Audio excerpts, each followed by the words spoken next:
Yes, question number 80. Two partners were there, A and B, 2/3 and 1/3 proportion है. Balance sheet इन्होंने बना के नहीं दिया लेकिन उसके आइटम्स दिए हैं, तो not to worry. Okay, now the thing is, yes, wait, now the thing is first item of the balance sheet cash. आप सबको पता है कैश लिख के अभी हम स्टार लगा देंगे, अभी हम कोई फिगर वहाँ पर नहीं लिखेंगे. Next item after cash is debtors. Debtors कितने बोले हैं बेटा? 15 लाख्स. डेटर्स के बारे में इन्होंने बोला हुआ है पॉइंट नंबर सी में कि आपने 50,000 रुपीज़ का बैड डेट्स का एस्टिमेट बना के चलना है. बैड डेट्स हो जाएंगे तो नुकसान ही होता है हमारा. डेबिट साइड में मैंने रिवैल्यूएशन के दिखा दिया, और जो डेटर्स आज तक मेरे 15 लाख्स के थे, अब वो मैं कम करके, आपको पता है ना प्रोविज़न और बैड डेट्स माइनस करके ही लिखा जाता है, तो वो मैंने माइनस करके यहाँ पे 14,50,000 दिखा दिया. आफ्टर डेटर्स क्या आएगा? स्टॉक. स्टॉक के बारे में क्या बोला हुआ है उन्होंने?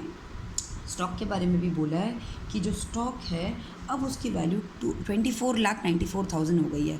बहुत अच्छी बात है, तो वैल्यू बढ़ गई है, तो ये हमें क्या हो गया है? फ़ायदा. तो जितने का फ़ायदा हुआ है वो यहाँ दिखाएंगे, और अब जो वैल्यू है वो यहाँ दिखाएंगे. किसी को कोई प्रॉब्लम तो है नहीं.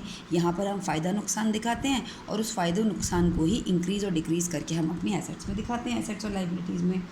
स्टॉक के बाद आता है plant and machinery. Plant and machinery पर उन्होंने बोला है कि 40,000 रुपीज़ का डेप्रिसिएशन हो गया है, रिड्यूस हो गई है, तो नुकसान हो गया. और अब प्लांट एंड मशीनरी कितने की रह गई है हमारे पास? 4 लाख में से 40,000 का नुकसान होने के बाद 3,60,000 की रह चुकी है. प्लांट एंड मशीनरी के बाद ऊपर दिया हुए आइटम्स में आता है क्रेडिटर्स. क्रेडिटर्स के बारे में कोई चेंजेस नहीं है, हम एज इट इज़ लिख देंगे. बैंक ओवरड्राफ्ट में हमारी लाइबिलिटी है, कोई चेंजेस नहीं है, हम एज इट इज़ लिख देंगे. कैपिटल जो है, क्रेडिटर्स एंड बैंक ओवरड्राफ्ट हमने ऐसे ही लिख लिया.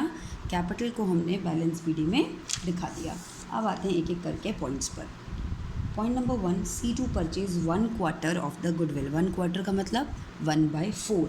गुडविल में वो 1/4 हिस्सा लेकर आएगा. ओके, और कितना लेके आएगा? 3 लाख लेके आएगा. साफ साफ लिखा है C2 purchase 1/4 of the goodwill for 3 lakh. 3 lakh रुपए उसको बोला गया. आपको पता है ना गुडविल किसके लिए लेकर आते हैं? सैक्रिफाइसिंग पार्टनर्स के लिए. सैक्रिफाइसिंग का रेशियो ओल्ड माइनस न्यू, लेकिन इस क्वेश्चन में क्योंकि न्यू रेशियो नहीं दिया है, तो ओल्ड रेशियो ही हमारी सैक्रिफाइसिंग रेशियो होगी. 3 लाख को मैंने 2:1 में डिस्ट्रीब्यूट कर दिया premium for goodwill. Next point आता है हमारा 1 लाख रुपए वो कैपिटल लेकर आया. 10 लाख रुपीज़ वो कैपिटल अकाउंट में डाल दिया, बैंक लिख के कैपिटल जैसे हम करते आए हैं. इसके बाद हम पॉइंट नंबर बी में आते हैं.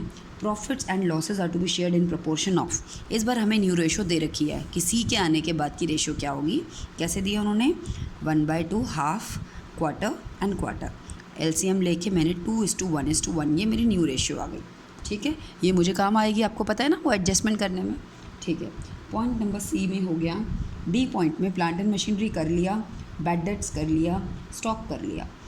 अब last point, by bringing in और withdrawing cash, capitals of A and B are to be made proportionate to that of C. हमें सी के अकॉर्डिंग काम करना है. स्टेप नंबर 1, सी जितनी कैपिटल लाया उसके रेसिप्रोकल से मल्टीप्लाई किया, और ये निकल के आ जाती है क्या? Total capital. ये निकल के क्या आ जाती है? फिर इसको टोटल पार्टनर में डिवाइड करना होता है.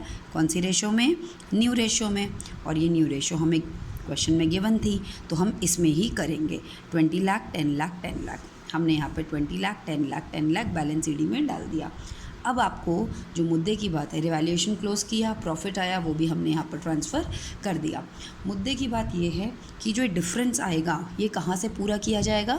मैंने आपको बताया 2 जगह से, या तो कैश अकाउंट से और नहीं तो करंट अकाउंट से. तो दोनों में से आपको क्या बोला है? आपको साफ साफ लिखा है बाय ब्रिंगिंग इन और विड्रॉइंग कैश. कैश के माध्यम से पूरा किया जाएगा. चलिए देखते हैं. इधर का टोटल है 20 लाख्स, इधर हमारी थोड़ी कमी पड़ रही है, उस कमी को हमने कैश लिख के या बैंक लिख के, जो भी मेरी बैलेंस शीट में वर्ड यूज़ है, क्या यूज़ है? कैश यूज़ है, तो मैं कैश लिख देती हूँ. चलिए, बैंक पे लिखेंगे तो कुछ गलत नहीं है, कैश लिख दिया. जो भी कमी आ रही थी वो हमने कैश में डाल दी.